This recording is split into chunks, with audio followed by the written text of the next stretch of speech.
There's been more updates with Kanye West now and the whole situation with the visa and everything else. It says the government is reviewing whether Kanye West should be allowed to enter the UK after a planned appearance by the US rapper at the London festival prompted criticism over his prior anti-Semitic comments. It says the star did all this, blah, blah, blah. I'm not going to read all that. It says the brands have withdrawn their sponsorship for Wireless, and critics are calling on its organisers to cancel his appearance and for his visa to be denied.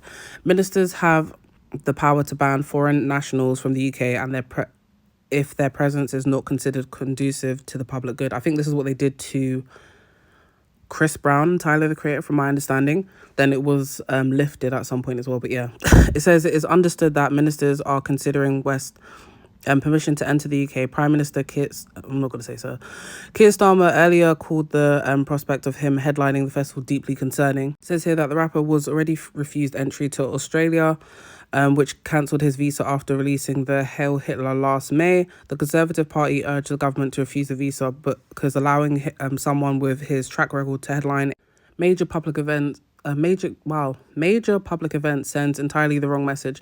Shadow Home Secretary Chris said West's past anti-Semitic actions were not a one-time lapse judgment. I think that's what we're saying, but yeah, dyslexia or whatever. But a pattern of behaviour that has caused real offence and distress to the Jewish communities.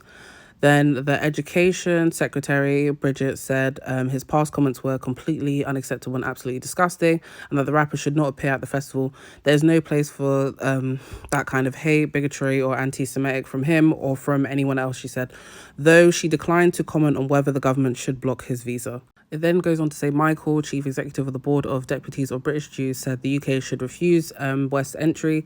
We think that that would be a very appropriate step. Wow, I don't know what the fuck's going on in my English. Sorry about this. We think that would be a very appropriate step were the Home Secretary to find a way not to allow him into the country. Then it goes on to say that they, refuse whatever it is. The Board of Deputies accused Wireless, its parent company, Festival Republic, and Managing Director Melvin Ben of profiteering from racism.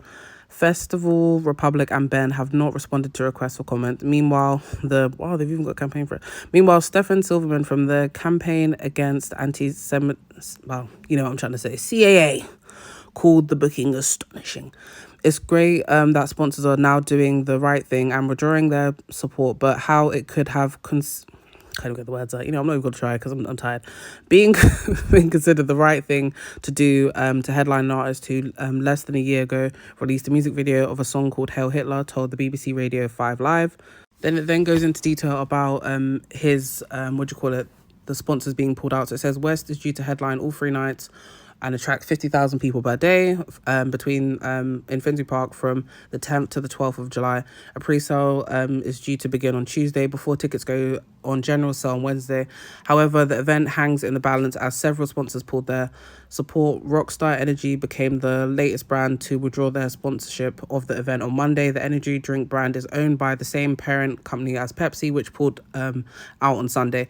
Fellow drink giants Diego have removed its support, and I think they are under, I think it's Captain Morgan, another brand, basically, as it stands, whilst PayPal will no longer allow its branding to be used as promotional material for the festival.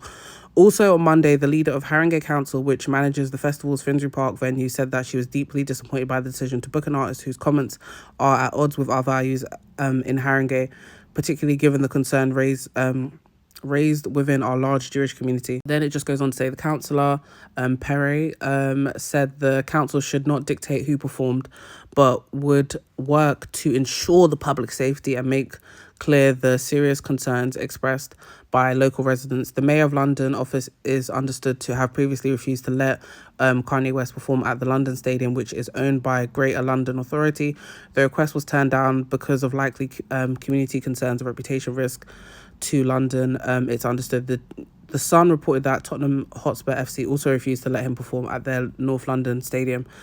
You know what's crazy of all of this now? I think it's just going to keep getting worse. This is why Wireless should have never done this in the beginning. They should have never had him perform for their headline show, because now everything is hanging in the balance, and they can keep losing sponsors, which they probably will keep losing sponsors in this situation, but I feel like there's no safe way of Wireless getting out of this without their branding being messed up as well. Because no one, let's say for instance, the following year comes around for Wireless, no one wants to be associated with this because of the previous year, the anti-Semitic. As soon as someone is labelled anti-Semitic as well, not that your career is over, but it's technically over as well. So I feel like that also doesn't help as well. I don't know how they're going to sell it to another artist to headline it. Then you've got the public backlash as well from this. Then also they're saying that the ticket sales haven't even occurred yet, or they have occurred, or whatever the case is and stuff, that they're doing the general sale at a certain point. The ticket sales will either plummet or they will go through the roof. It depends.